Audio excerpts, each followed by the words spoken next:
Thanks so much, Seth and Ashley. Well, with Hurricane Irene creeping up the coast, it's important that everyone is prepared and has a plan before the storm reaches Western Mass. Bill Trudeau, Chief Operating Officer of Insurance Center of New England, and Don Leeks from the American Red Cross are here with advice and tips on how to be prepared.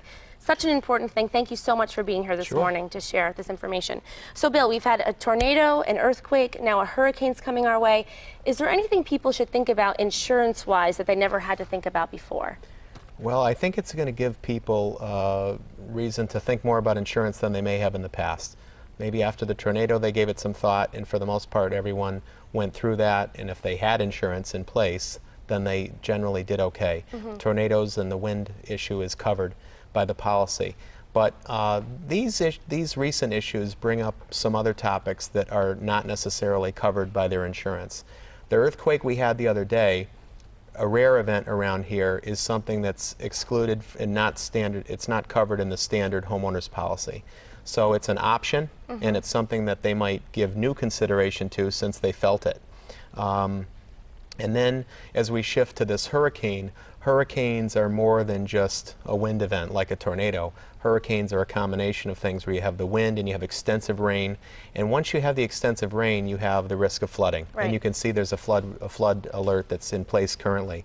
And flood is another peril or another risk that's not covered by the standard homeowners policy. People who are near a river or near a flood zone in a high hazard flood zone are generally required by the bank that they have a mortgage with to carry flood insurance. If they don't have a mortgage, they may have chosen to drop it and just risk, and just bear the risk themselves. But even people who are not required by the bank can buy flood insurance through their insurance agent. So the National Flood Insurance Program, and then together with a lot of other carriers that they've authorized to distribute flood insurance, all offer flood insurance, and they'll offer it to a house that's up on a hill or anywhere. So it may be something to think about now that we are, in danger of being hit by this hurricane. Because a certain percentage of flood incidents affect new areas that we didn't know were going to flood every year. So since you can't predict it, it's something to consider. And the flood insurance is cheaper if you're not in a high hazard zone. So you may want to look at it, consider taking a higher deductible, view it as a catastrophic kind of a thing. But I think people will be thinking about it this time. Definitely something to So consider. with the hurricane, you have wind. So if wind blows off your roof, your standard policy is going to cover it. If rain surges into your basement and overflow of streams and streets and things is coming into your basement, that's not going to be covered by the standard homeowners policy. And even the flood policy has limited coverage for stuff that's down in the basement. So you have to be careful there too. So these are things we have to think about. People need to think about this now. Don, emergency preparedness. What should people have in an emergency kit?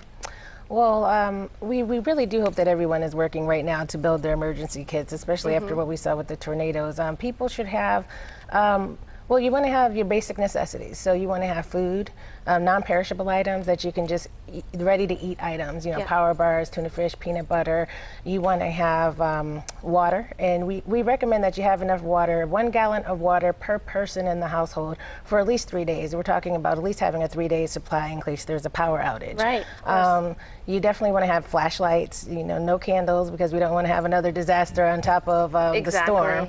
But you want to make sure you have batteries, a battery-powered radio, so that you can stay informed on what's happening.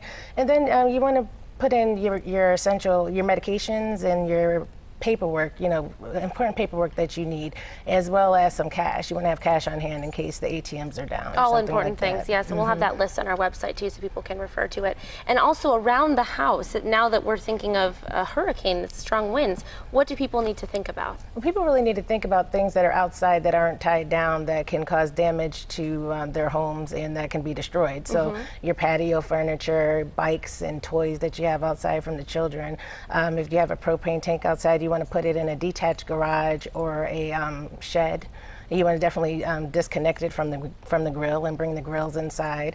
And just make sure that you just secured the outside of your home. So, and then flags, because a lot of people will fly flags outside, so you want to bring those inside as well. So, but don't bring a propane tank into your home. A detached garage is okay, or a shed, but not into your home. That's right. Okay, so this is important, very important stuff to cover. And last, any advice you have, Bill, when it comes to insurance?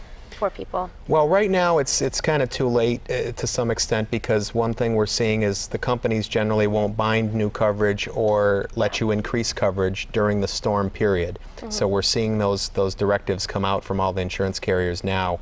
And some people have had to put off insurance closings on a new house because they can't get new insurance in force because of these moratoriums.